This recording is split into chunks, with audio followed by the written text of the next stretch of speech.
के सीरियल की दुनिया में आज हम बात करेंगे कलर्स टीवी के पॉपुलर शो परिणीति शो के बारे में। ये शो कलर्स टीवी का सबसे नंबर 1 शो है जिसे दर्शक सबसे ज़्यादा पसंद करते हैं। ये शो जब से कलर्स टीवी पर स्टार्ट हुआ है तब से लेकर अब तक फैंस लगातार इस शो को काफ़ी पसंद करते हुए आए हैं। इस शो की कहानी भी दर्शकों को काफ़ी पसंद आई है और इस सीरियल ने दर्शकों को काफ़ी एंटरटेन भी किया है और ये शो कलर्स टीवी का सबसे नंबर 1 शो बन चुका है और जिसकी टीआरपी भी हमेशा नंबर 1 पर आती है। अब परिणीति शो की कहानी के बारे में बात करें तो परिणीति शो की कहानी दो पूरी तरह से अलग दिखने वाली सहेलियों की होती है जो अपनी अपनी ज़िंदगी में अलग अलग चीज़ें चाहती हैं, लेकिन किस्मत उन्हें एक दूसरे से जोड़ देती है। साथ ही एकता कपूर का पॉपुलर शो कलर्स टीवी पर एक नया शो आया है जिसका नाम परिणीति है और इस शो को फैंस काफ़ी पसंद कर रहे हैं। परिणीति शो में दो बेस्ट फ्रेंड हैं, परिणीति और नीति, और ये दोनों सहेलियों की कहानी है जिनके जीवन को लेकर एक आकांक्षाएं विपरीत हैं, लेकिन उनका रिश्ता अटूट है। अनजाने में दोनों की शादी एक ही आदमी राजीव से हो जाती है। सीरियल परिणीति में दर्शकों को इन दोनों दोस्तों के प्यार और दोस्ती की एक दिलचस्प कहानी देखने को मिलती है। एकता कपूर का शो परिणीति दो बेस्ट फ्रेंड्स परिणीति आंचल साहू और नीति तन्वी डोगरा की एक यादगार सफ़र है जिनका अलग नहीं किया जा सकता। परिणीति की ज़िंदगी में आराम है जिसमें वह संतुष्ट है, वह अपने पारिवारिक मूल्यों के हिसाब से चलती है, जबकि नीति मजबूती से अपनी राय रखती है, अपने सपनों को जीने की लगन रखती है और एक दिन एयर होस्टेस बनना चाहती है। ज़िंदगी में अपने अलग अलग नज़रिए और उम्मीद के कारण इन दोनों के रास्ते अलग हैं, लेकिन किस्मत इनका रास्ता एक कर देती है जब इन दोनों को एक ही शख्स राजीव अंकुर वर्मा को पसंद करने लगती हैं और उनकी दोस्ती समय की इस परीक्षा में खरी उतरेगी यह स्पष्ट नहीं है।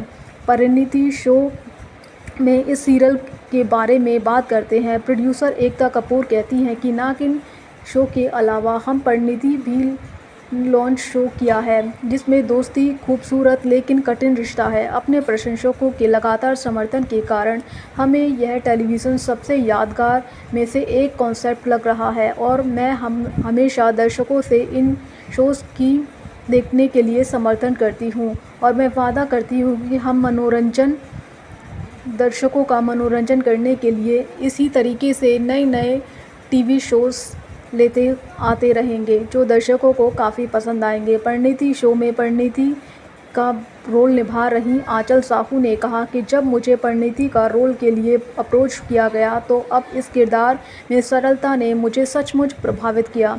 परिणीति को दो बेस्ट फ्रेंड्स की खूबसूरत कहानी जिनके किरदार बहुत ही रिलेट करने लायक हैं और ऐसे में शो का हिस्सा बनकर वो काफ़ी खुश हुई जिसे कलर्स और एकता कपूर की बेहतरीन जोड़ी ने बनाया और मुझे उम्मीद है कि दर्शक इस शानदार सफ़र का हिस्सा बनेंगे क्योंकि यह निश्चित तौर पर है कि ये परिणीति शो सबको पसंद आएगा। नीति की भूमिका निभाने के बारे में तन्वी डोगरा ने कहा कि नीति का किरदार निभाना मेरे लिए बहुत ख़ास है क्योंकि उसकी शख्सियत बहुत कुछ मेरे जैसी है। वह ज़िंदगी से बहुत प्यार करती है और समाज में बनाई सीमाओं में रहना उसे पसंद नहीं है। मेरा मानना है कि मैं नीति में बहुत कुछ सीख सकती हूँ। मैं कलर्स और एकता मैडम जिनका शुक्रिया करूँ उतना ही कम है क्योंकि उन्होंने मुझे आज़ादी से खुद को ज़ाहिर करने का मौका दिया है। मुझे उम्मीद है कि इस नए सफ़र में दर्शक हमें सपोर्ट करेंगे और ये शो दर्शकों को काफ़ी पसंद आएगा। परिणीति शो की कहानी दर्शकों को काफ़ी ज़्यादा पसंद आ रही है और ये शो जब से कलर्स टीवी पर स्टार्ट हुआ है तब से लेकर अब तक फैंस लगातार इस शो को पसंद कर रहे हैं। अब परिणीति शो में खबरें आ रही हैं कि अनुपमा शो के फेमस एक्टर पारस कल्नावत भी परिणीति शो में काम करने जा रहे हैं और पारस कल्नावत के फैंस ये जानकर काफ़ी ज़्यादा खुश हैं कि अनुपमा जैसे पॉपुलर शोज़ में काम करने के बाद पारस कल्नावत परिणीति शो में काम करते हुए नज़र आएंगे। अब ये देखना काफ़ी इंटरेस्टिंग होगा कि पारस कल्नावत परिणीति शो में कौन सा रोल प्ले करते हुए नज़र आ रहे हैं। पारस कल्नावत बहुत जल्द ही कलर्स टीवी के पॉपुलर शो परिणीति शो में नज़र आने वाले हैं। कलर्स का पॉपुलर शो परिणीति शो के बारे में और जानकारी जानने के लिए चैनल को लाइक और सब्सक्राइब कीजिए कृपया। धन्यवाद।